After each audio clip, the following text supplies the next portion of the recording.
Okay, right, we're moving on to our next speaker now. So I'd like to introduce Jean. And Jean Langford is 30. I'm going to read your bio now, Jean. So you're 39, you're a wife, you're a mother, you're a grandmother, and you're also a legend. Oh, yeah. And you've beat grade 3 breast cancer. So well done you. Thank you. You've been through chemo, you've been through radiation therapy, and you've had loads of medication along the way, and lots of ups and downs on that journey. You're a qualified and practicing therapist, so you really enjoy helping others, but sometimes it can still be a bit of a challenge to find out what's the best way to help yourself. So you're going to share your experience with us. So welcome and thanks very much for coming along today. No, you're very welcome. Firstly, I feel the need to name my boobies now. So I've got Pinky and Not So Perky. So, so what I'd like to do is carry on from what Marcella was just talking about there. Because when I was diagnosed with breast cancer, well, just before, the thing that I was thinking was I was too young. I wasn't old enough to get breast cancer, and screening only starts when you're 50. So when I actually found mine, I was 37, and it was an absolute fluke that I found mine. So with the cancer that I found, what it was, I was having what I call snuggle nights with my daughter, watching TV, and we tend to sit and talk about literally anything, any worries, eat loads of rubbish, watch rubbish on TV. It's just a full-on girly night. And she said to me, Mum, how do you check whether you've got breast cancer or not? And bearing in mind, my daughter's 18 at this point. So what I did, obviously I'm fully dressed, and I'm saying you use the flat of your hand, you preferably in the shower, but if you lay there, arm above your head, you check with the flat of your hand, you go up into your armpit. And I was telling her everything. And then I got over to this one, and then I went, what the hell's that? And with that, I didn't say anything at the time, but I felt it, and I thought, right, I'll just wait, because I've been to the hospital before and it was always nothing.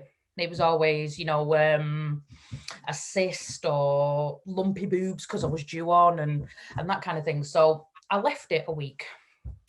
And then I kept thinking to myself, am I going to waste the doctor's time going? And in actual fact, that's exactly what we want the result to be. We want to waste the doctor's time. We want it to be nothing. But I didn't think like that at the time. So a couple of weeks later, every shower I was like, yeah, it's there, it's still there, it's still there. And it was really strange. It didn't feel right. It was just it just didn't feel right. So I went to the doctors, and the doctor said, what we'll do is we'll send you up to the what she called the one-stop shop at Oldham. So basically everything gets done in one day. And I thought, oh, that's a bit of a relief, because sometimes you have to get the test done and then wait 2 weeks. And I could imagine them 2 weeks would be the hardest of anybody's life. But on that day, I went up with my mum, and I went in to see the doctor. I was waiting in the waiting room for a while, but then I went in to see the doctor. And I remember I was lay on the bed, vivid as anything, lay on the bed, wall here, doctor here, and she's having a good old feel. And me, I use humour anytime I feel uncomfortable. And she's like, are you okay? I says, well, usually people take me to dinner before they do this, but it's fine. And I said to her at the end, she says, just put your top back on. And I was really embarrassed. I've got my boobs out in front of somebody. And I looked at her and I said, what do you think? And the words were, I'm as worried as you are about it. And my heart sank. So she says, can you just wait out in the waiting room? You go and get a mammogram done. Never had a mammogram in my life. So went out into the waiting room. And as I've gone out there, I've just gone straight into the toilet and physically was sick, because my nerves, my anxiety went through the roof. It felt like a lifetime. So I've gone in, had the mammogram, and then I got told that I had to have a biopsy as well. So you're going through the mill before you've even got the diagnosis. So I'm sure that obviously, I know that there's people on the call that have been through it as well. So I've basically gone into a room after the biopsy, after the mammogram, after throwing up, having a good old feel. So I've gone in the room and the doctors walked in, and just after her came in the Macmillan nurse. And I knew. So with that, with the Macmillan nurse coming in, I don't remember much after that, to be honest. So there was a little bit of time in between, and the doctor went out and said, I need you to come back later. We know that it's cancer, but we don't know what type of cancer it is. So I had to go back. So when the Macmillan nurse stood there, she says, take my card. I says, I don't want your card. She says, no, take my card. If you've got any questions about that, I says, I don't want your card. If I took that card, it made it real. And I didn't want it to be real. So I remember saying that I want to leave. So I remember leaving the hospital. I don't remember getting home, and I drove. Now, from Oldham to my house, it usually takes about 20 minutes. I got home over an hour later. I have no idea how I got there. It was literally like, right, we'll see you later. You got cancer, but we'll see you in a bit. Now, don't get me wrong, the doctor was absolutely brilliant, but it's just like, I don't know what I needed, but I needed something. So I came home, and what I'll do is I'll give you the story up till I play you the video, because I've got quite a really, really good video that my sister did for me. It's brilliant. So as I've got home, I pulled up outside the house and I've rang my sister. Now, my sister is my world, and I needed to speak to her, because if anybody could make me feel better, it was her. So, getting all emotional, okay? So I rang my sister, and I remember she picked up the phone, and the first thing she said was, well, what happened? And I think I said something along the lines of, it's not good news.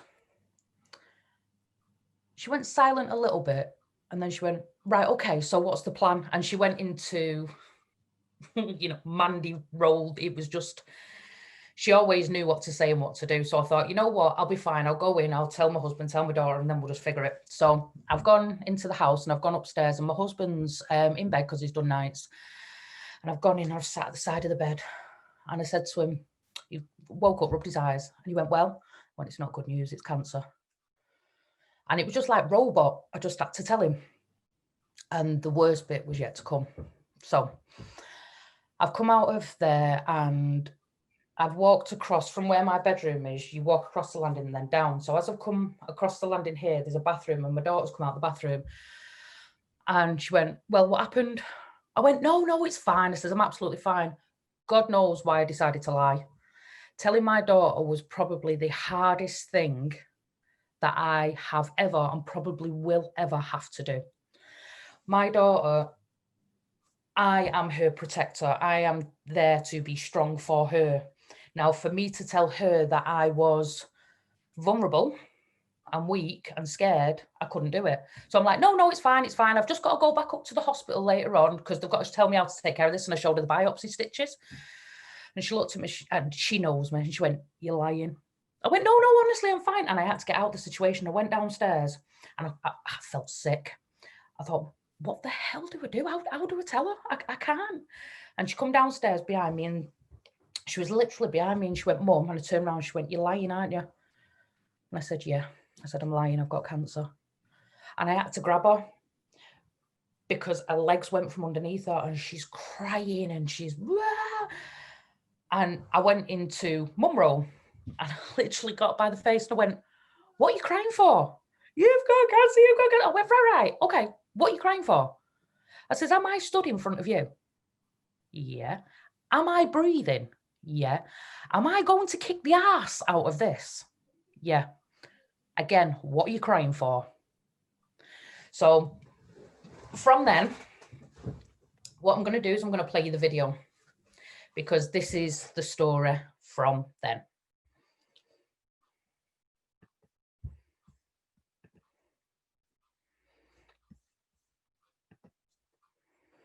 So just to kind of explain everything, that's my little puppy dog. That's my Coco, and that's what I actually looked like before treatment. Long flowing blonde hair. My hair was my thing. And that is my amazing husband, my Brad. He was amazing throughout treatment. So this is the story of me and my cancer journey. So,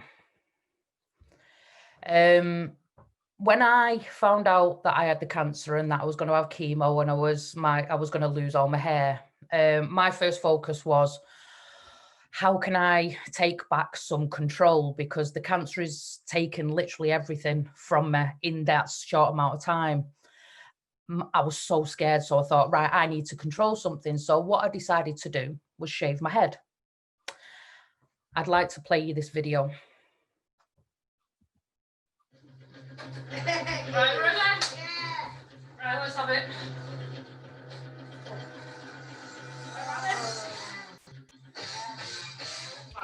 That is my daughter about to cut my hair. Wait.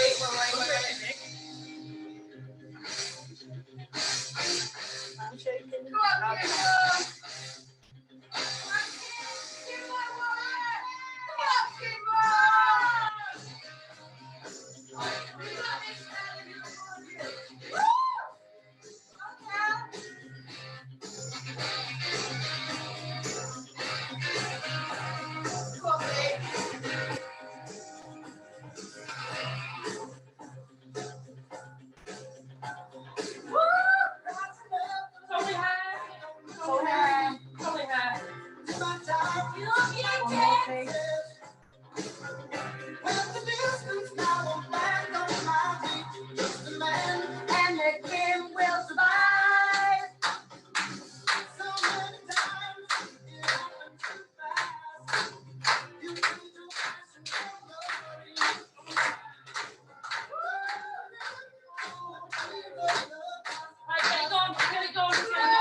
She's donating it as well, and she's raised loads of money. How cool is that?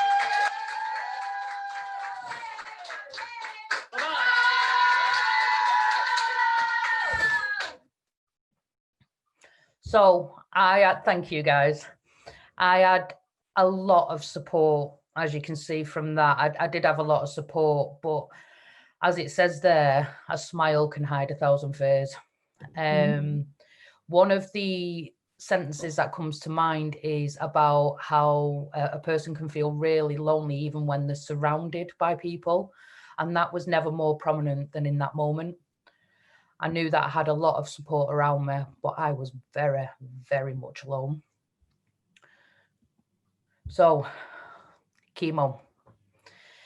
That was the first round that you can see on the left-hand side. That's just the first round, the heat pack up at the top left to bring the veins out. And I felt like a pincushion. They were really apologetic. They couldn't get the veins. I was dehydrated. It just wasn't working. And that picture of my hair is 2 weeks after my first round. Now, as you can see there, my head's quite red. I'm not sure if you're aware, but it's actually quite painful when the hair falls out. The only way that I can describe it is that it was 1,000 needles just sticking into my head. So by this point, I'm starting to think that it's starting to take everything away from me. So I fought back. I fought back with comedy.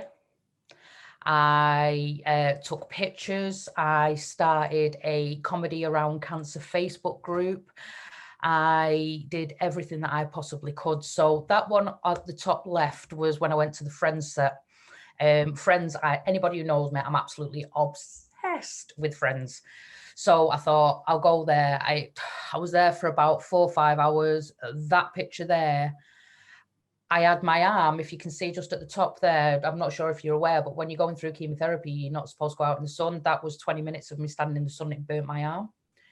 The comedy bit, the hair loss treatment, I was out with my sister on that day. So yeah, there's just a little bit around that. So bear with me a second. Right, so what some people don't realize is the treatment, in between treatment. So with the treatment that I was on, I'd have to have injections for 7 days after the chemotherapy, and it releases histamines. And I wasn't told, but if you have that injection, you could actually take antihistamines on top to stop the pain, because it is really painful within the joints, all kinds of stuff. So the box there, I've just gone full on with this just to explain it all. You can see the canister, because it caused so much problems down below because of the upset of the pH balance and all kinds of stuff. There's 2 bottles of laxatives in there because they didn't tell me because of the steroids. That was bad. It was painful. It felt like I was giving birth, and that's never good. And the picture on the left there, I had Toxatear. And anybody who knows chemo, that's probably not one of the good ones. Well, it's never good anyway. But after I had that one, it was quite a high dose. And I ended up being admitted into the hospital because I ended up with a chest infection, a water infection, an ear infection, and it perforated both my eardrums. So I was in a pretty bad way. And all that medication in that box there was not going to help me. So I had to have IV antibiotics. But, you know, I'm still here to tell the tale, so it can't be that bad. So that one always makes me giggle. My sister sent me that. So that is my hair growing back just at the, this was halfway through Toxatear. I've got like this fuzziness. And by this point, I've started to embrace that, you know what, excuse my language, it is shit. It's not good. And I've got this far and I've got 2 more to go. So that was kind of like my focus. I've got 2 more to go, you know, and I literally started to count down. You know, I bought a final chemotherapy t-shirt, you know. I started to live my life a little bit, as much as I could, without putting myself in danger. So because obviously going outside, and that's one thing that I'm kind of thinking about other people now going through the treatment, especially with this pandemic.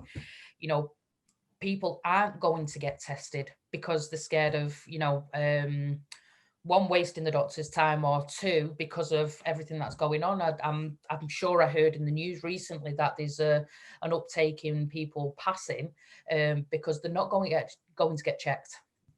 So obviously I don't know the figures about that. So yeah, this is the one before. I'm in the middle of radiation here. Radiation to me, it wasn't too bad, to be honest. Once I'd gone through chemo, the radiation was okay. I was still very, very much having arguments with my right boob, because I was still having the pains because of the operation, because I had a lymph node, a lumpectomy and a lymph node biopsy as well. So my boob is a little bit different than the other one. So that's another self-esteem issue. So I did not get through it alone. It was about the support that I had.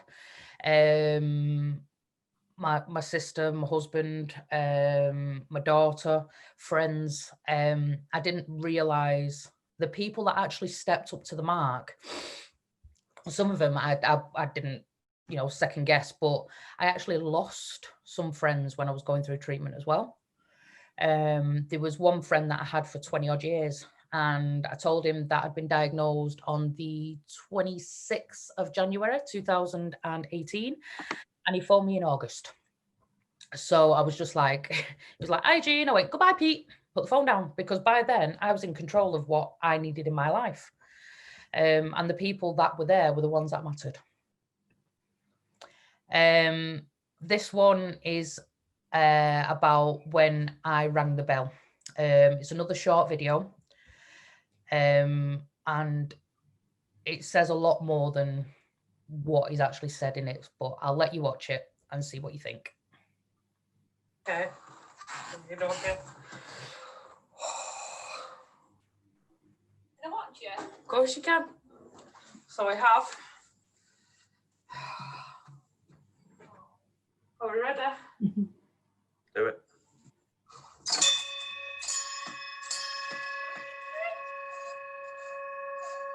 I knew I was gonna go.